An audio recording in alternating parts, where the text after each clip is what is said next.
Bahwa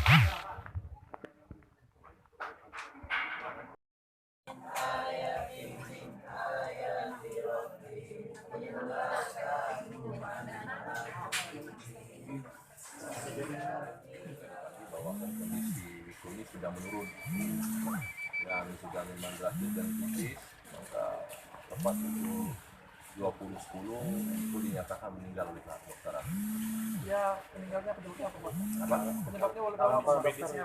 Lalu kondisi medisnya, ya kalau indikasi yang kemarin masih terdiri khusus, karena tapi rekam medisnya kita juga belum ambil, jadi belum tahu pastinya itu seperti apa.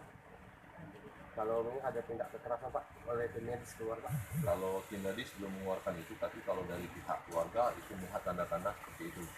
Tanda-tanda seperti apa, Pak? Lebam-lebam di tubuhnya itu. Jadi kita setelah ini rencananya apa yang akan dilakukan, Pak? Nah, kita langkah-langkah hukum kita lakukan, tadi pihak keluarga sudah berkoordinasi sama kita untuk membuat LP malam ini juga. Inna lillahi wa inna ilaihi raji'un. Tetap saya konsisten dengan apa yang saya sampaikan. Ini kesalahan prosedur lembaga atau oknum.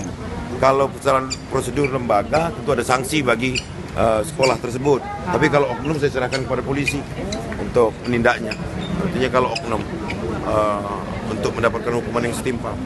Tapi kalau ini lembaga, ini kan tidak, Dignas sudah buat tim nih.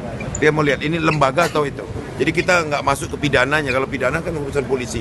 Tapi kalau masalah kedisiplinan, ketaatan terhadap aturan, itu ada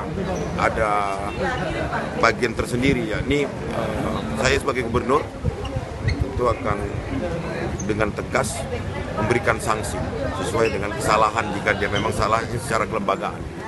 Turut bela sungkawa ya.